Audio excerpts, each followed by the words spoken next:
Hello, we are due for another garden tour. It is towards the end of August, so it's been almost a month, and we will show you what the garden looks like from July till now. Might be a little bit different angle. We're in a different part of the garden. We'll loop around and kind of end up where we normally do, but I wanted to start at the top here. One's playing in the asparagus. Not sure what he sees.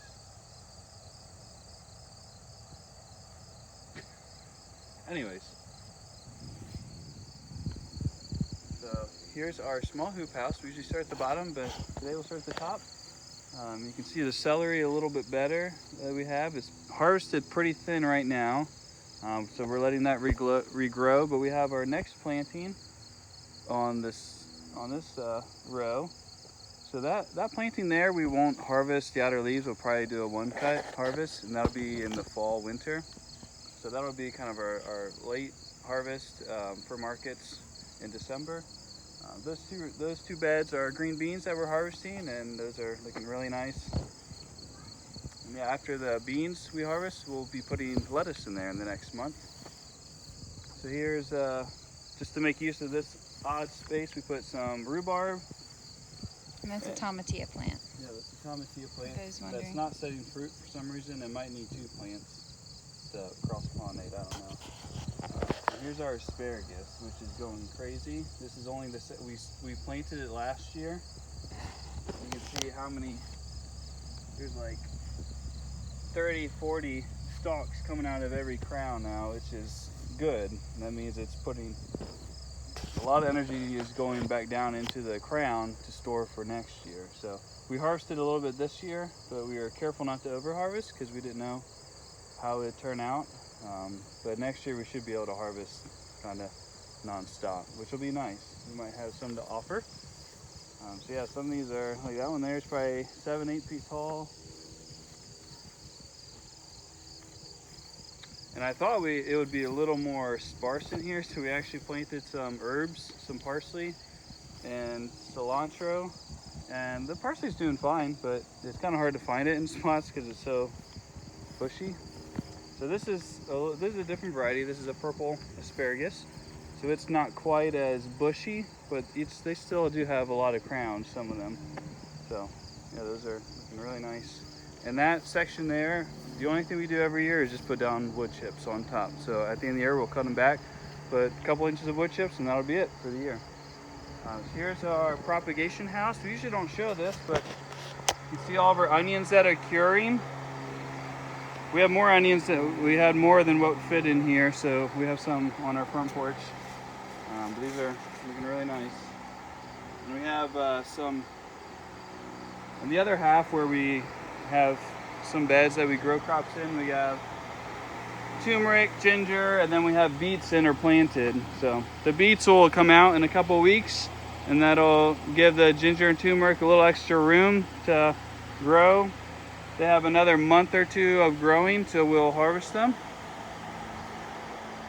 And those were put in kind of late. That was actually leftover ginger and turmeric from last year that stored well and we hadn't used, and it was starting to sprout, so I just threw it in, and I think we'll get a nice little harvest off of it. So here's all of our seedlings. Looking nice. You can see there's some spotty germination in here. This seed was going bad. This is our Muir lettuce, our nice green heads. And we kind of caught it late, and so we got new seed, and you see this germinated a lot better. There's some sparse spots. Actually, I think a grasshopper got on here and ate some plants. So yeah, grasshoppers you gotta watch with seedlings this time of year. We got our beets, green onions. These are some strawberry starts that are gonna go in the hoop house. There's our big hoop house, and we got some peppers. These are our yellow tomatoes here, another planting of kale. These are some strawberry plants that we harvested this spring. We left to let runner out, and so we've harvested some runners. And I might just leave the plants to fruit next year. I'm kind of curious to see how they do in their second year of fruiting. See here, I'm not sure if our watermelons were in, or they may have been just like dying off. So we had issues with our watermelon this year. holder plants I planted to cover crop, and I think we're actually going to move some.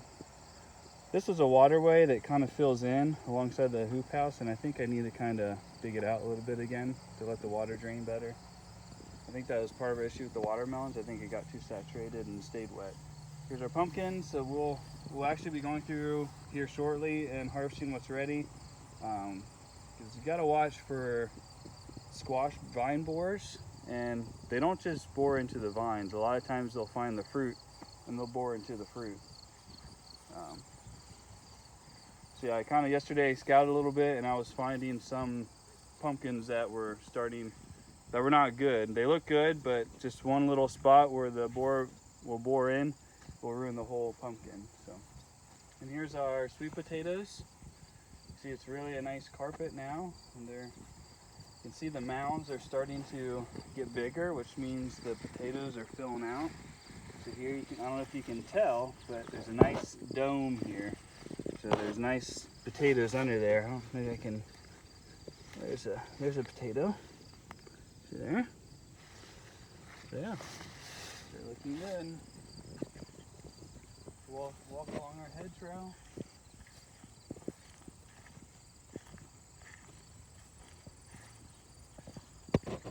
This hedge is kind of a variety of things still.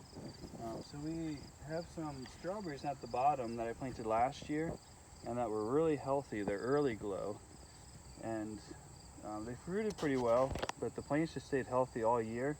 Where our other section, it seems like they just struggle with disease. So I don't know if it's something with the wood chips that they really like. And with the wood chips, the rainwater doesn't splash. Where with our compost, a lot of times the rain will hit the compost and the compost will splash up on the leaves. And with that, if there's any disease with that compost, it'll cause disease to get on the leaves. And so I've noticed that our strawberry plant's a lot healthier in the hedgerow. And so I'm keeping different varieties. We have early glow down at the bottom. We have Jewel here that I started up at the top. So next year we'll harvest the plants hopefully, but then they'll runner out. And we'll let those runners grow. And every spot where a runner reroots is a new plant for us. So we can harvest those plants and then plant new beds out in our garden, especially once these get too thick. They'll need thinned anyways. And so yeah, the strawberries make a nice kind of ground cover too in these areas around the blueberry plants. So we have, this is thyme, this is like Agastacia something, I'm not sure, but you can see there's pollinators all over it. There's definitely a certain bumblebee that really likes it. Seems like every plant has its different pollinators that it really attracts. See down here, there'll be, down the raspberries, there'll be, what do they call it? Some digger wasps. They're like black. They're pretty big. That I don't really see except on the raspberries and oregano. And our blueberries look like they're really starting to root better, so the leaves are staying greener and healthier. Where in the past, this is a different variety here, and I think they're struggling a little bit more. Part of it too could be they have some competition with the strawberries now and need to thin them out. But even these look better. These were looking really yellow, but they're starting to green up. They're looking a lot better. So I think as our soil's getting better, the blueberry plants are getting rooted nicer, a little more nicely. Okay, so here's our raspberries, which are just starting to ripen, and here's one of the wasps I'm talking about. It's right under the leaf. I don't know if it'll come out right there.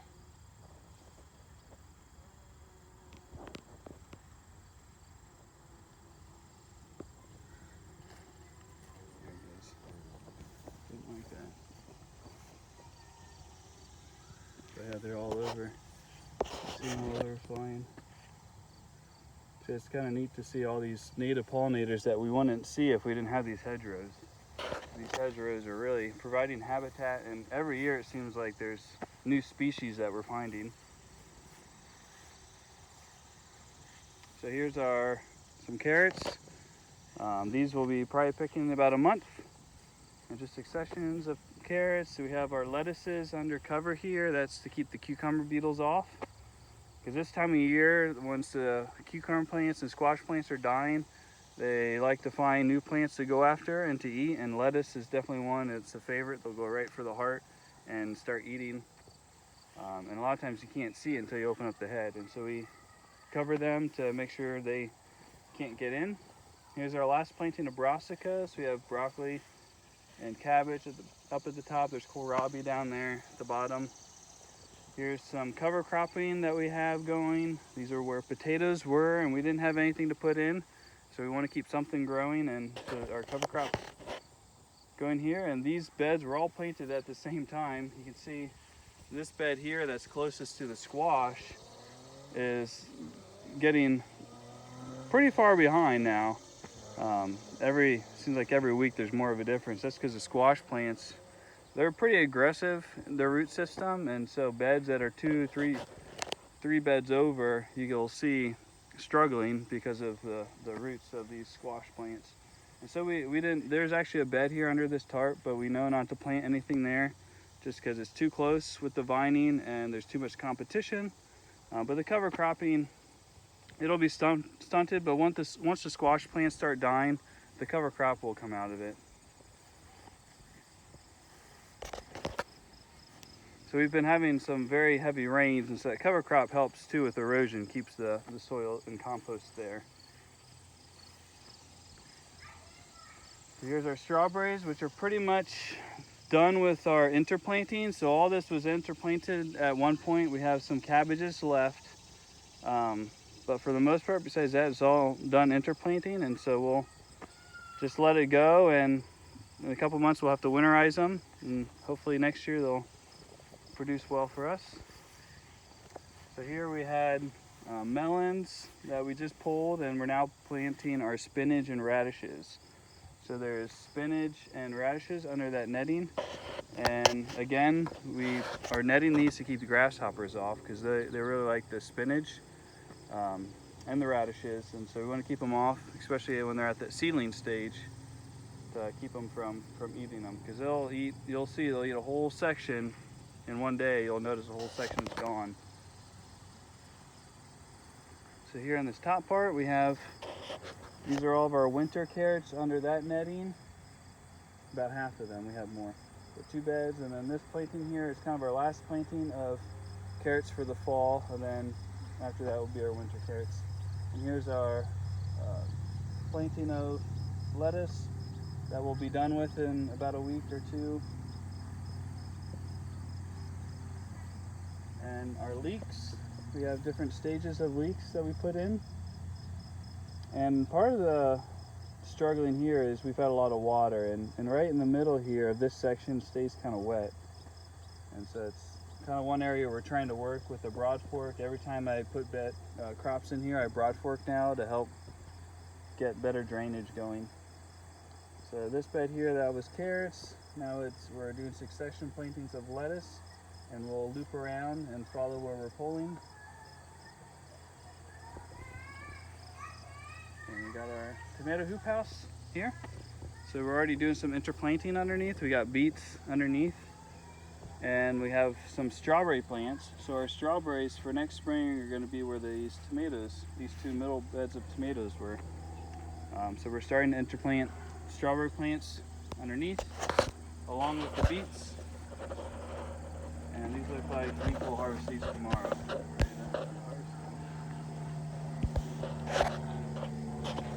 This time of year you got to watch for hornworms. So here's one. Every time we harvest, we keep an eye for hornworms. So, You have to hold still for a second. I'll focus. if you see little white eggs on them, a lot of times I'll leave them. So those eggs are parasitic wasp eggs. And those eggs will hatch and the larvae will feed on the worms. And parasitic wasps are really good for the garden. They're predators that go after aphids and a lot of your smaller insects. So whenever I see a hornworm with those eggs, I leave it. Here's another hornworm. Man. I picked these 2 days ago. What was it, 2 days ago? Yeah, 2 days ago. And I thought I'd got them all, but obviously I didn't. They tend, I mean, if I'm gonna have issues with a pest on tomatoes, I would rather it be the tomato hornworm because they're easy to find for the most part. Sometimes you'll get these really black, small black worms. I think it's called the tomato fruit worm, and those are nasty because they're kind of everywhere. They're smaller, and a lot of times they'll just make like one little hole in every tomato, and it can cause a lot more damage, where a hornworm will kind of eat everything. Here we have, so we got carrots under these nettings, and that's just to protect against grasshoppers. And there we have our mini sweet peppers top there. And here we have a cover crop. We had onions there. Maybe last month they're still in, I'm not sure. We have a cover crop going now, and our potatoes, last of our potatoes. So these, you see some are still flowering, but probably within the next month these will be out. So yeah, they're looking really nice. So I think that's pretty much it. Just got our small hoop house from the bottom, so we already saw that. And hopefully you enjoy seeing the garden. It's definitely a joy to work in, and we thank you for supporting us and allowing us to be able to do this. And if you like these videos, if you're watching this on YouTube, please like it, subscribe, and if you know anyone who enjoys gardening, we'd love if you share it with them. Or yeah, if you have any questions, please ask, because we can always try to answer those too. Until next time, eat well, live well.